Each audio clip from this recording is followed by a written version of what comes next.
ಎಲ್ಲರಿಗೂ ನಮಸ್ಕಾರ. ನಾನು ಈ ಮೊದಲು ಒಂದು ವಿಡಿಯೋ ಮಾಡಿದ್ದೆ.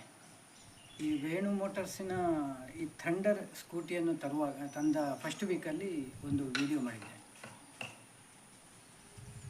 ಅದರ ನಂತರ ಇದರ ಪರ್ಫಾರ್ಮೆನ್ಸು ಯಾವ ರೀತಿ ಇತ್ತು ಅಂತ ಹೇಳುವ ಉದ್ದೇಶಕ್ಕಾಗಿ ಈ ವಿಡಿಯೋ ಮಾಡ್ತಾ ಇದ್ದೇನೆ.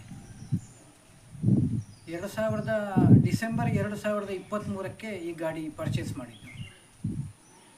ಇವಾಗ 2025 ಡಿಸೆಂಬರಿಗೆ 2 ವರ್ಷ ಆಗುತ್ತೆ. ಈ ಎರಡು ವರ್ಷದಲ್ಲಿ ಹೆಚ್ಚು ಕಡಿಮೆ 12,000 ಕಿಲೋಮೀಟ್ರು ಓಡಿದೆ ಗಾಡಿ.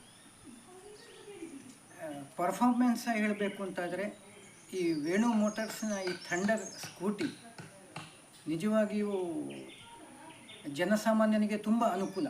ಯಾಕಂತ ಹೇಳಿದರೆ ನನಗೆ ಇವತ್ತಿಗೆ ನಾಡ್ದು ಡಿಸೆಂಬರಿಗೆ 2 ವರ್ಷ ಆಗುತ್ತೆ. ಈ 2 ವರ್ಷದಲ್ಲಿ ಒಂದೇ ಒಂದು ರಿಪೇರಿ ಅಂತ ಹೇಳುವಂಥದ್ದು ಬಂದಿಲ್ಲ. ಯಾವುದೇ ಮ್ಯಾನುಫ್ಯಾಕ್ಚರ್ ಫಾಲ್ಟ್ ಆಗಲಿ ಅಂಥದ್ದು ಯಾವುದೂ ಕೂಡ ಈ ಗಾಡಿಯಲ್ಲಿ ಬರಲಿಲ್ಲ. ಹಾಗಿರುವಾಗ ಇದನ್ನು ಜನಸಾಮಾನ್ಯನಿಗೆ ಹೇಳಬೇಕು ಅಂತ ಹೇಳುವ ಉದ್ದೇಶಕ್ಕೆ ಬೇಕಾಗಿ ಈ ವಿಡಿಯೋ ಮಾಡ್ತಾ ಇರೋದು. ಎಷ್ಟೋ ಗಾಡಿಗಳು ಮಾರ್ಕೆಟಿಗೆ ಬಂದಿದೆ. 25,000, 28,000, 35,000 ಈ ಥರದ ಗಾಡಿಗಳು ಬೇಕಾದಷ್ಟು ಈಗ ಬ್ಯಾಂಗ್ಳೂರು ಕಡೆ ಹೋದರೆ ಸಿಕ್ಕತ್ತೆ. ಆದರೆ ಪರ್ಫಾರ್ಮೆನ್ಸು ನೋಡಿದರೆ 1 ವರ್ಷದಲ್ಲಿ ಗೂಡು ಹಾಕಲಿಕ್ಕೂ ಸಾಧ್ಯತೆ ಇದೆ.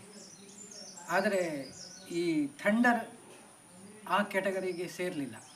ಯಾಕಂತ ಹೇಳಿದರೆ ಆವಾಗ ಇಲ್ಲಿ ಎಲ್ಲಿಯೂ ಬ್ರ್ಯಾಂಚಸ್ಗಳು ಇರಲಿಲ್ಲ. ಆಂಧ್ರ ಪ್ರದೇಶದ ಧರ್ಮಾವರಂನಿಂದ ನಾನು ಈ ಗಾಡಿಯನ್ನು ತರಿಸಿದ್ದು.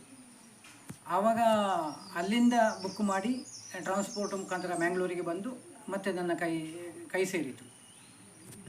ಇವಾಗ ಇವರದ್ದೇ ವೇಣು ಮೋಟರ್ಸ್ ಅವರದ್ದೇ ಬ್ಯಾಂಗ್ಳೂರಲ್ಲಿಯೂ ಬ್ರ್ಯಾಂಚ್ ಇದೆ. ಕರ್ನಾಟಕದ ನಾನಾ ಕಡೆಗಳಲ್ಲಿ ಬ್ರ್ಯಾಂಚಸ್ ಇದೆ, ಇವಾಗ ಶೋರೂಮ್ಸ್ ಇದೆ. ಆದರೆ ಆ ಕಾಲದಲ್ಲಿ ಇಲ್ಲ. ಹಾಗಿರುವಾಗ ವೇಣು ಮೋಟರ್ಸಿನ ಆ ಕಂಪನಿಯ ಮೇಲೆ ನಂಬಿಕೆ ಇಟ್ಟು ನಾನು ಅಲ್ಲಿಂದ ತರಿಸಿದ್ದು ಗಾಡಿ. ಏನೇ ಆಗಲಿ ನೋಡೋಣ ಅಂತ ಹೇಳಿ. ಆದರೆ ಆ ನಂಬಿಕೆ ಆ ಕಂಪನಿಯವರು ತಯಾರು ಮಾಡಿದ ಈ ವಾಹನದಲ್ಲಿ ಆ ನಂಬಿಕೆ ಎಂಬುದು 100% ವರ್ಕ್ ಆಗಿದೆ.